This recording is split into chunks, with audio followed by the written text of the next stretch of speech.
بسم اللہ الرحمن الرحیم والصلاة والسلام علی رسولہ الکریم وعلی آلہ وصحبہ اجمعین، اما بعد۔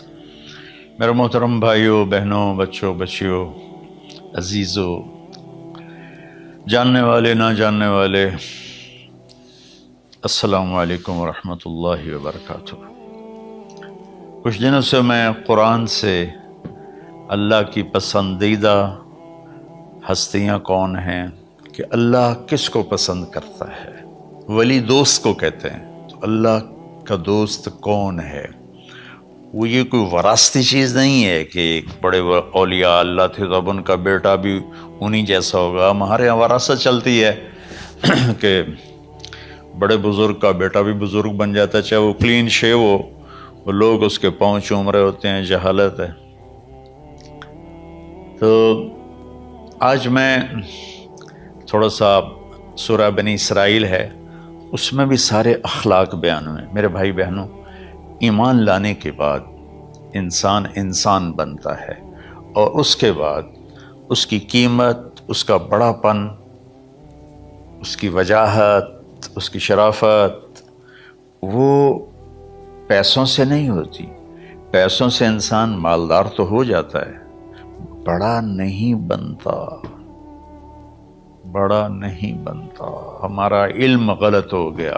بڑا بڑا بندہ جے بول دیا 3 ملین، یہ 200 مربع، یہ نوابہ فلانا ہے، نوابہ فلانا ہے۔ میرے بھائیو، یہ بالکل غلط علم ہے۔ بڑا وہ ہے جسے اللہ پسند کرے، بڑا وہ ہے جو میرے نبی کی زندگی کے پیچھے چلے، بڑا وہ ہے جس سے اللہ تعالیٰ راضی ہو جائے، باقی سب چھوٹے چھوٹے ہیں۔ تو آج ایک تیسری جگہ سے میں کچھ باتیں قرآن سے عرض کروں گا جن کا تعلق ہمارے ایمان سے بھی ہے، اخلاق سے بھی ہے۔ وہ ہے بسم اللہ الرحمن الرحیم، وَقَضَىٰ رَبُّكَ أَلَّا تَعْبُدُوا إِلَّا إِيَّاهُ بِالْوَالِدَيْنِ إِحْسَانًا إِمَّا يَبْلُغَنَّ عِندَكَ الْكِبَرَ أَحَدُهُمَا أَوْ كِلَاهُمَا فَلَا تَقُل لَّهُمَا أُفٍّ وَلَا تَنْهَرْهُمَا وَقُل لَّهُمَا قَوْلًا كَرِيمًا وَاخْفِضْ لَهُمَا جَنَاحَ الذُّلِّ مِنَ الرَّحْمَةِ وَقُل رَّبِّ ارْحَمْهُمَا كَمَا رَبَّيَانِي صَغِيرًا۔ یہ بہت بڑا مضمون ہے۔ اللہ نے قرآن بھر دیا والدین کے خدمت کے لیے، والدین کی اطاعت کے لیے، والدین کی ماننے کے لیے۔ پہلا جملہ ہے اور تیرے رب نے فیصلہ کیا، ایک مطلب۔ دوسرا، اور تیرے رب نے حکم کیا کہ بندگی صرف اللہ کی ہے، بندگی صرف اللہ کی ہے۔ عبد اسے کہتے ہیں جو ہر بات پہ سر جھکا دے، عبد اسے کہتے ہیں جو ہر بات پہ بچھ جائے، اس کو عبد کہتے ہیں۔ تو اللہ کہہ رہا ہے میرے بندو، میرا ایک فیصلہ ہے اور میرا ایک حکم ہے، میرے سوا نہ تمہارا ہاتھ کسی کے آگے پھیلے، نہ تمہاری گردن کسی کے آگے جھکے۔ ایک دوسرے سے مدد لینا، اس کو ایک دوسرے کی تعاونوں میں آ جاتا۔ تعاونوا علی البر والتقوی، ایک دوسرے کا ساتھ دو، ایک دوسرے کی مدد کرو۔ میرے نبی قرضہ اٹھاتے تھے۔ میرے نبی جب انتقال ہوا تو آپ کی زرہ 9 وسق پر، وسق 5 من کا ہوتا ہے، تو وہ جو کے بدلے آپ نے زرہ رکھوائی تھی کہ جب میں تمہیں ادا کروں گا زرہ لے لوں گا، اور آپ کا انتقال ہو گیا، آپ زرہ اپنی واپس نہیں لے سکے۔ وہ چیزیں جن کا تعلق صرف اللہ کی ذات سے ہے اور کوئی نہیں کر سکتا، اس میں صرف اللہ کے آگے ہاتھ پھیلا، جیسے ہم کہتے ہیں مدد، نصرت۔ اللہ کہتا میں ہوں، الا ان نصر اللہ قریب، سنو میری مدد تمہارے قریب ہے۔ تو اللہ تعبدوا الا ایاہ، بس ایک چھوٹا سا جملہ اللہ نے یہاں کیا، چونکہ یہاں اللہ نے والدین اور اخلاق بتانے تھے تو اپنے لیے صرف ایک جملہ بولا، باقی باتیں بھی اللہ کے لیے ہیں، لیکن اللہ نے میری بندگی، اس بندگی سے مراد 5 وقت کی نماز نہیں ہے، حج، روزہ، زکوٰۃ نہیں ہے اس کی مراد، یہ ساری باتیں داخل ہیں، اور اس کے ساتھ 24 گھنٹے کی زندگی اللہ کی مرضی پر گزارو، نفع آئے تو شکر ادا کرو، نقصان ہو تو صبر کرو، برداشت کرو، پھر بھی شکر ادا کرو، کہ میرا رب یہ کہہ رہا ہے کہ میں نے صرف اللہ سے تعلق جوڑنا ہے۔ اللہ کے نبی نے اپنے چچا زاد بھائی عبداللہ بن عباس سے فرمایا کہ یا غلام، اے نوجوان، اوصیک بکلمات فاحفظہ، میں تمہیں چند باتوں کی وصیت کرتا ہوں، کیا؟ احفظ اللہ، احفظ اللہ یحفظک اللہ، یحفظک اللہ، اللہ کے اوامر کی حفاظت کر، اللہ تیری حفاظت کرے گا۔ احفظ اللہ تجدہ تجاہک، تو اللہ کے اوامر، اسلام، حلال حرام کی پہچان کر کے زندگی گزار تو اللہ کو ہر وقت تو اپنی مدد کے لیے تیار پائے گا۔ اور لمبی حدیث ہے، عشاء کی نماز کا وقت ہو رہا ہے، اس میں وہ جملہ جو اس میرے مضمون سے متعلق ہے، وَإِذَا سَأَلْتَ فَاسْأَلِ اللَّهِ، جب بھی مانگو اللہ سے مانگو، جب بھی مانگو اللہ سے مانگو، اللہ کے سوا کوئی دینے والا نہیں ہے، صرف اللہ ہے دینے کے لیے۔ وَإِذَا اسْتَعَنْتَ فَاسْتَعِنْ بِاللَّهِ، اور جب مدد کے لیے ہاتھ اٹھاؤ تو صرف اللہ کو پکارو، جب ضرورت حاجت کے لیے، مدد کے لیے ہاتھ اٹھاؤ تو اپنے اللہ کو پکارو۔ تو یہ حدیث کی بات بھی ہے، جو قرآن کی بات بھی ہے۔ اس کے بعد آگے اللہ کہتا ہے وَبِالْوَالِدَيْنِ إِحْسَانًا، اور اپنے والدین کے ساتھ احسان کرو۔ احسان کا کیا مطلب ہے؟ اللہ آگے اسی کی تشریح کر رہا ہے۔ ویسے احسان کا مطلب عربی میں ہوتا ہے، یہ جو ہمارا اردو کا احسان ہے، میں تیرے تو احسان کیتا ہے تو ہوں میں نالے کی کر رہے ہیں، یہ بھی مطلب ہے، لیکن احسان کا اصل مطلب ہوتا ہے، احسان حسن سے ہے، حسن، حسن سے الف، 2 الف ملے اور احسان بن گیا۔ احسان کا مطلب ہوتا ہے کسی بھی کام کو جو دنیا کا ہے، دین کا ہے، اسے انتہائی خوبصورت طریقے سے کرنا۔ جیسے کسی دلہن کا میک اپ ہوتا ہے نا، تو 5-6 گھنٹے 4 گھنٹے کے بعد وہ کہتی ہے، جو ہوتی ہے اس کا میک اپ کرنے والی، کہ جی بس یہ مکمل ہو گیا ہے اور اب اس سے آگے نہیں ہے۔ تو آخری اچھائی کی آخری انتہا پر پہنچ کے کام کرنے کو احسان کہتے ہیں۔ تو میرا اللہ کہہ رہا ہے، میرے بندو، اپنے والدین کے ساتھ وہ کرو کہ جو بھلائی کی، خدمت کی، ماننے کی آخری حد ہے۔ سبحان اللہ۔ وبالوالدین احسان، بالوالدین پہلے ہے، احسان بعد میں ہے۔ اللہ تعالیٰ نے باقی سب کو پیچھے کر کے فرمایا کہ دیکھو، خاص طور پہ ماں باپ کے ساتھ وہ رویہ کرو کہ ان کے دل سے دعائیں نکلیں۔ چند دن پہلے ایک والد یوں ہاتھ اٹھا کے کہہ رہا تھا اپنے بیٹے، اکلوتا بیٹا، میں منگنا اللہ کھولو، اللہ تینوں چاہ لگے۔ باپ بیٹے کے لیے یہ دعا مانگ رہا تھا، اور بیٹا اکیلا ہے، یہ بد دعا باپ کر رہا تھا۔ تو بھائیو، ایسی اولاد نہ بنو جس ماں نے پیٹ میں 9 مہینے اٹھایا، پھر جننے کی تکلیف برداشت کی۔ ایک شخص آیا حضرت عبید بن عمیر کے پاس کہ حضرت، میں نے ماں کو اپنے کندھے پہ بٹھا کے پیدل حج کرایا ہے، مینا لے گیا، عرفات لے گیا، مزدلفہ، پھر مینا، پھر مکہ، تو کیا میں نے ماں کا حق ادا کر دیا؟ میں نے فرمایا ولا طلقۃ واحدہ، بیٹا ابھی ایک طلقہ کا حق بھی ادا نہیں ہو۔ طلقہ کسے کہتے ہیں؟ جب بچہ پیدا ہونے کا وقت آتا ہے تو ماں کو دردوں کی لہریں اٹھتی ہیں، وہ اتنی خوفناک ہوتی ہیں کہ ماں چیخ چیخ کے رہ جاتی ہے، اور بعض اوقات ڈیلیوری لیٹ ہو جاتی ہے تو وہ تڑپتی ہے، روتی ہے۔ وہ جو لہریں ہیں نا پیٹ میں آتی ہیں جاتی ہیں، آتی ہیں جاتی ہیں، ایک لہر جو درد کی اٹھتی ہے اس کو کہتے ہیں طلقہ۔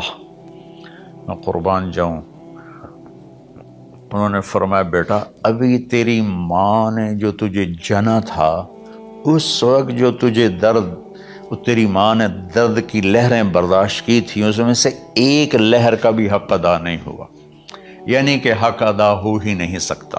یہ مطلب کہ حق ادا ہو ہی نہیں سکتا کہ بیٹا ابھی ایک کا بھی نہیں۔ پھر حضرت عبداللہ بن عمر سے ایک شخص نے پوچھا کہ اچھا یہ جو آدمی تھا یہ خراسان، یہ ایران میں ہے اور افغانستان میں، یہاں سے ماں کو پیدل کندھے پہ بٹھا کے مکے پہنچا تھا، اندازہ لگا اس نے کتنی مشقت اٹھائی۔ اور عبید اللہ بن عمیر کہتے ہیں بیٹا ابھی ایک لہر کا حق ادا نہیں ہوا۔ یہی سوال حضرت عبداللہ بن عمر سے کیا ایک شخص نے کہ حضرت میں نے اپنی ماں کو حج کرایا ہے، سارا میں نے پیدل کرایا ہے اور کندھے پہ اٹھا کے کرایا ہے، تو کیا میں نے ماں کا حق ادا کر دیا؟ وَلَا ظَفْرَةً وَاحِدَةً وَلَا ظَفْرَةً وَاحِدَةً۔ کہ بیٹا تیری ماں نے تجھے پالتے ہوئے جو تھک تھک کے لمبے لمبے سانس لیے، ہوکے بھرے، ابھی ایک ہوکے کا حق بھی ادا نہیں ہوا، یعنی حق ادا ہو ہی نہیں سکتا۔ تو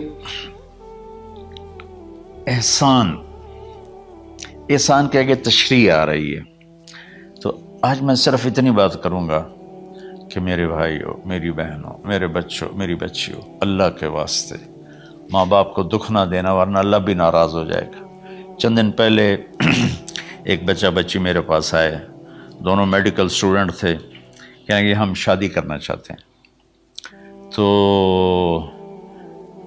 بچی نے کہا جی میرے والدین ناراض ہیں، وہ نہیں، اس رشتے پر راضی نہیں ہیں۔ تو میرے باپ کہتے ہیں اگر تو نے یہاں رشتہ کیا تو تیری میری ایک درمیان ایک خط آئے، کھچ جائے گا خلیج، ہم اس پار نہیں آئیں گے تو اس پار نہیں آئے گی۔ میں نے کہا بیٹی جس ماں نے تجھے 9 مہینے پیٹ میں پالا، 2 سال تجھے دودھ پلایا، تیری پوٹیاں پیشاب صاف کیا، تجھے پیمپر باندھے، تجھے اٹھ کے راتوں کو اپنی چھاتی سے دودھ پلایا، کیا اب اس کا اتنا بھی حق نہیں کہ تم اس کی رائے کا احترام کرو؟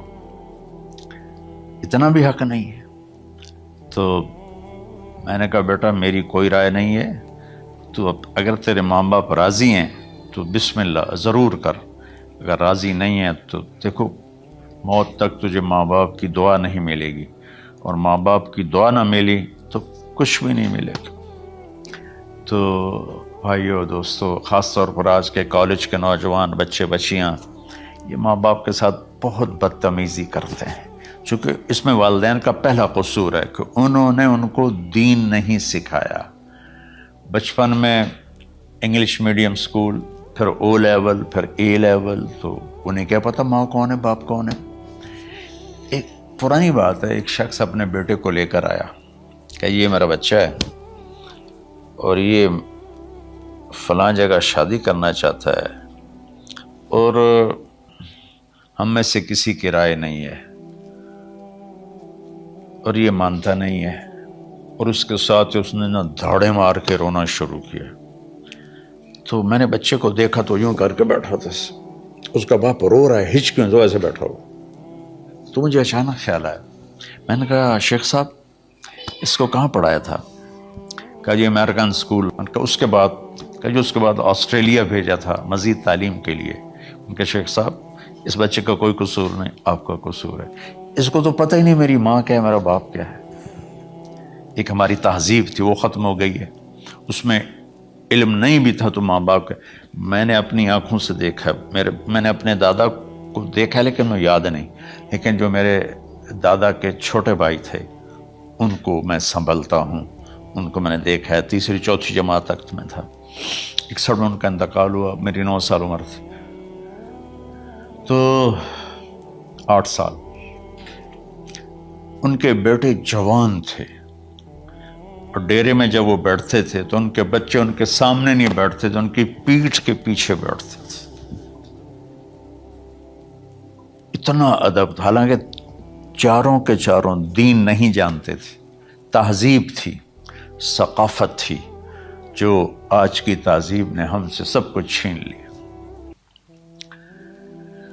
اب بھی آپ جاؤ بیٹا تھر پارکر میں گیا ہوں 2-3 دفعہ، اور وہاں مسلمان نہیں، ہندو عورتیں جب گاڑی گزرتی ہے تو گھونگھٹ کو نیچے کر لیتی ہیں،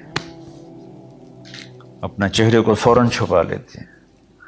تو خیر بہرحال میں نے کہا شیخ صاحب اس بچے کا قصور نہیں، آپ کا قصور ہے۔ تو میرے بچوں، اپنے ماں باپ کو خوش کرو، راضی کرو۔ ان کا راضی ہونا اللہ کی رضا ہے۔ میں اس کی تفصیل انشاءاللہ آگے بتاؤں گا، آج میں صرف اتنا ہی میں نے تمہید باندھی ہے کہ ماں باپ کا کیا مقام ہے، ان کی کیا عزت ہے۔ ایک شخص آیا، یا رسول اللہ میرا باپ میرے پوچھے بغیر میرا مال خرچ کر لیتا ہے۔ آپ نے کہا بلاؤ، چونکہ بچے کا ذاتی مال اگر ہو تو شرع کے لحاظ سے باپ پوچھ کے استعمال کرے، بغیر پوچھے استعمال نہ کرے۔ جب اسے پتہ چلا کہ میرے بیٹے نے شکایت کی ہے تو عرب کی شاعری تو مشہور تھی، انہیں دل دل میں کچھ اشعار پڑھے۔ جو آیا تو جبریل پہلے آ گئے، یا رسول اللہ اللہ تعالیٰ کہہ رہے ہیں آپ اس سے پوچھیں وہ شعر بتاؤ جو تیرے کانوں نے تو نہیں سنے، تیرے دل میں آئے تھے اور اللہ نے سن لیے۔ تو اللہ کے نبی نے فرمایا بھائی تیرا انشاءاللہ کیس سنتے ہیں، لیکن پہلے وہ شعر سناؤ جو تم نے تو نہیں کہے زبان سے پر اللہ نے سن لیے ہیں۔ تو آپ نے اس سے ارشاد فرمایا کہ تمہاری بات ہم سنتے ہیں باپ بیٹے کی، لیکن پہلے وہ شعر سناؤ جو تیری زبان سے ادا نہیں ہوئے، تیرے کانوں نے نہیں سنے، تیرے دل کی گونج تھی اور تیرے دل کی آہ اور فریاد تھی جو دل ہی میں گھٹ کے رہ گئی، اسے اللہ نے سنا ہے۔ وہ کہتا ہے سناؤ۔ کہنے لگا یا رسول اللہ آپ کا رب ہر وقت ہمارے ایمان کو آپ پر زیادہ سے زیادہ بڑھاتا رہتا ہے، اس ذات کی قسم جس کے قبضے میں میری جان ہے۔ یہ چند میرے دکھ بھرے خیالات الفاظ کی شکل میں ڈھلے، لیکن میری بزم تصور میں ہی رہے اور وہیں دفن ہو گئے، باہر نہیں نکلے، میری زبان سے ادا نہیں ہوئے، میرے کانوں نے نہیں سنا، آپ کے رب نے سن لیا۔ آپ نے کہا اچھا بتاؤ تم نے کہا کیا تھا؟ تم نے کہا جی میں نے بچے کی جب سنی شکایت میری کی ہے تو میں نے کہا تھا غضوتک مولودا وعلتک یافعا تعل بما اجنی علیک وتنہل واذا ضاقتک بالسقم لیلۃ لم ابت لسقمک الا ساہرا اتململ کأنی انا المتروک دونک بالذی ترکت به دونی وعینی تحملہ تخاف الرضا نفسی علیک وإنہا لتعلم ان الموت وقت مؤجل فلما بلغت السن والغایة التي الیہ مدى ما فیک كنت اؤمل جعلت جزائی غلظة وفظاظة كأنك انت المنعم المتفضل فلیتک ان لم ترع حق ابوتی فعلت كما الجار المجاور يفعل فأولیتنی حق الجوار لم تکن علی بمال دون مالک تبخل۔ میں ابھی ترجمہ کرتا ہوں۔ اس کا میرے نبی پر کیا اثر ہوا کہ آپ کے ٹپ ٹپ آنسو گر رہے تھے اور آپ کی داڑھی آپ کے آنسوں سے تر ہو رہی تھی۔ یہ اتنا فصیح کلام ہے کہ عربوں کو بھی پسینہ آ جائے گا ترجمہ کرنے کے لیے، تو میں تو عربی نہیں ہوں، لیکن یہ فخر تو حاصل ہے، بھلے ہیں یا برے ہیں 2-4 قدم ہم بھی تیرے ساتھ چلے ہیں۔ کچھ عرصہ اہل علم کی محفلوں میں بیٹھے، کچھ زبان کی شناسائی ہوئی، تو میں اپنی کم مائگی کے ساتھ اس کا ترجمہ کروں گا۔ وہ کہتا ہے غزوتک مولودا وعلتک یافعا، تعل بما اجنی علیک و تنحل، میرے بیٹے جس دن تو پیدا ہوا ہم نے اپنے لیے جینا چھوڑ دیا، ہوئے ہوئے ہوئے ہوئے، ہم تیرے لیے جیے۔ تیری ماں تجھے دودھ پلاتی تھی، میں تیرے لیے روٹی کے نوالے لاتا تھا، میری ساری کمائی پہلی اور آخری سب تیرے اوپر لگتی تھی۔ تجھے خوش دیکھتے تھے تو خوش ہوتے تھے، تجھے روتا دیکھتے تھے تو ہم روتے تھے۔ وَإِذَا ذَاقَتْكَ بِالسُّقْمِ لَيْلَةً لَمْ أَدْلِ سُقْمِكَ إِلَّا سَاهِرًا أَتَمَلْمَلُ، جب تو کبھی بیمار ہو جاتا تھا تو تیرے سرانے بیٹھ کر ہم ساری رات روتے تھے اور دعائیں کرتے تھے، یا اللہ ہمارے بچے کو بچا لے، ہمارے بچے کو صحت دے دے۔ اس تڑپ میں ساری ساری رات میں جاگتا تھا، تیرے لیے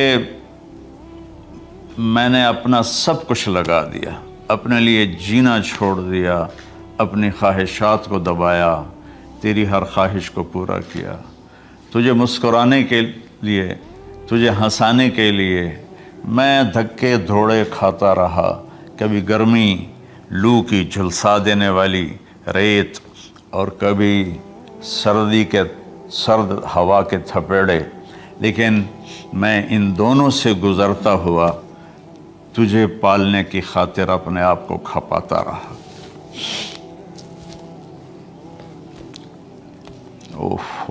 فلما بلغت السن والغایۃ التی الیہ مدی ما فیک کنت اؤمل، بیٹا میں نے اپنے ہڈیوں کا رس بھی تیرے اندر ڈال دیا، صرف کمائی نہیں، میں نے اپنے ہڈیوں کا رس تیرے اندر ڈالا، میں نے جو کچھ تھا تیرے اوپر قربان کیا۔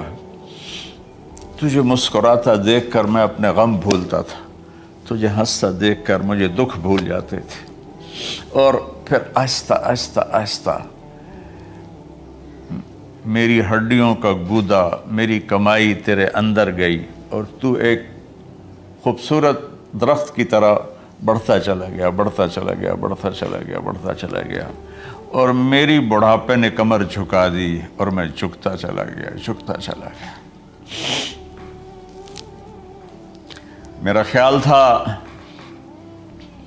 کہ جیسے میں اس کی انگلی پکڑ کے چلتا تھا، اب میری باری ہے، یہ میری انگلی پکڑ کے چلے گا، جیسے میں اسے سینے سے لگاتا تھا، پیار کرتا تھا، جھولے جھلاتا تھا، باغ میں لے جاتا تھا، یہ ساری اس کی تعبیرات کے اندر داخل ہیں، الفاظ میں نہیں ہیں۔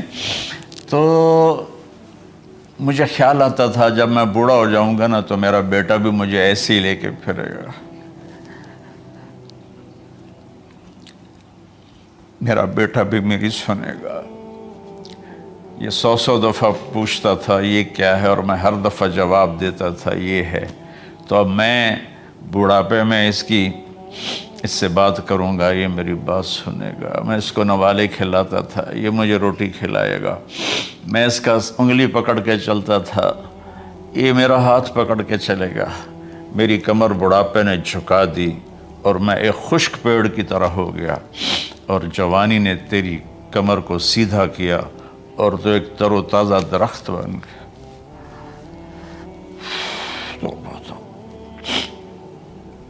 تو مجھے خیال آیا کہ میں نے 20 سال اس بچے کو پالا ہے، ابھی اپنی ماں اور باپ کو دیکھے گا، لیکن ایک دم اچانک کیا ہوا، فلما بلغت السن والغایۃ التی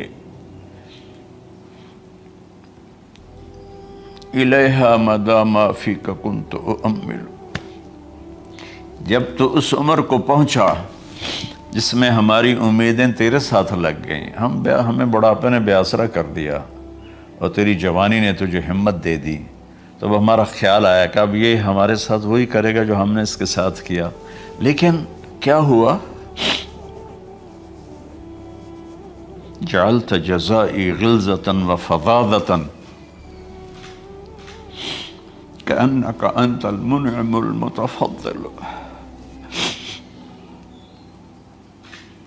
تو اتنا بدتمیز ہوا، تیری زبان چھری بن گئی، تیرا رویہ زہر بن گیا، اور میری ساری زندگی کی محنت کا بدلہ تو نے مجھے نافرمانی سے دیا، بد اخلاقی سے دیا، بدتمیزی سے دیا۔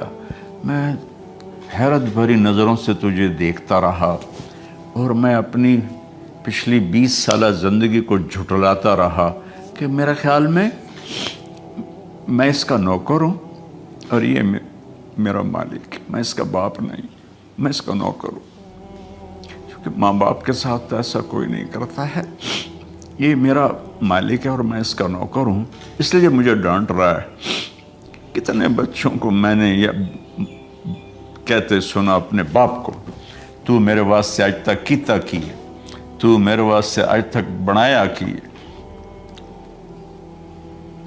اور جو باپ بے بسی کی تصویر بنا ہوتا تھا وہ شکلیں بھی میرے سامنے ہیں۔ ہمارا دیہاتی ماحول زمین دارہ ماحول ہے، اب تو شہروں میں بھی یہی حال ہے۔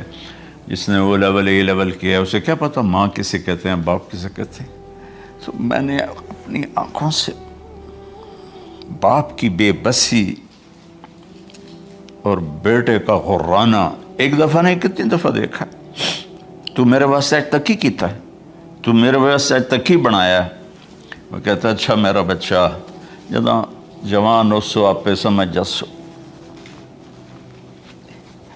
جبریل انسانی شکل میں آئے کہ یا رسول اللہ کچھ سوال کیے، قیامت کب آئے گی؟ کہا اللہ کو پتہ ہے۔ کہا کوئی نشانی؟ فرمایا جب دیکھو کہ بیٹیاں بھی ماؤں کو نوکر کی طرح دھتکار رہی ہوں تو سمجھنا قیامت آنے والی ہے۔ کچھ عرصہ پہلے ایک بچی اور ماں، تو ماں کچھ بات کر رہی تھی اور بیٹی کہہ رہی تھی بھوک نہیں بھوک نہیں، اور اس کی ماں کے خون سے بھرے ہوئے آنسو بہ رہے تھے اور اس کی ہچکیاں لگ رہی تھی کہ یہ وہ ہے جس کو میں نے اپنے پیٹ سے جنا اور اپنی چھاتی کا دودھ پلاتے پلاتے پلاتے میں نے کتنی تکلیفیں برداشت کی، اور آج کر یہ بھوک نہیں۔ تو کمال کے اشعار میں سوچ رہا ہوں جو میرا یہ حال ہے 1400 سال بعد کہ میرے آنسو نہیں رک رہے، تو اللہ کے نبی تو زارو قطار روئے تھے، داڑھی آنسوں سے تر ہو گئی تھی۔ کہا بیٹا جب تو نے میری ساری زندگی کی محنتوں کا بدلہ بدتمیزی سے دیا، گالی گلوچ سے دیا، دھکے دے کر باپ کو گھر سے نکال دیتے ہیں، تو بیٹا میں یہ سمجھا کہ تو نے ایک خواب دیکھا تھا، تو نے ایک خواب دیکھا تھا کہ تو باپ ہے اور یہ بیٹا ہے۔ اصل حقیقت یہ ہے کہ یہ مالک ہے اور میں نوکر ہوں۔ پھر آگے کہتا فَلَيْتَكَ إِن لَمْ تَرَ حَقَّ أُبُوَّتِي فَعَلْتَ كَمَا الْجَارُ الْمُجَاوِرُ يُفْعَلُ۔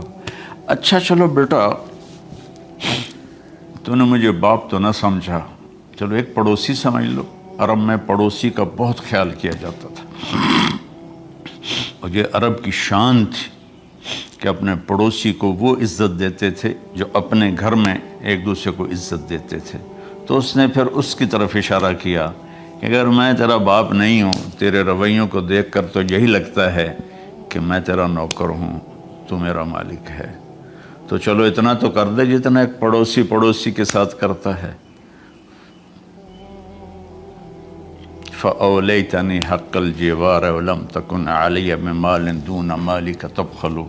تو پڑوسی پر تو عرب خرچ کرتے ہیں، تو بھی تھوڑا سا میرے اوپر خرچ کر دیتا اور تو بخیل نہ بنتا، اور میرے خوابوں کو چکنا چور کر دیا، میری امیدوں پر پانی پھیر دیا، میرے بڑھاپے کو ذلت اور رسوائی میں بدل دیا۔ اچھا میرا پتر جا خوش رہو۔ ماں باپ کہاں بد دعائیں کرتے ہیں۔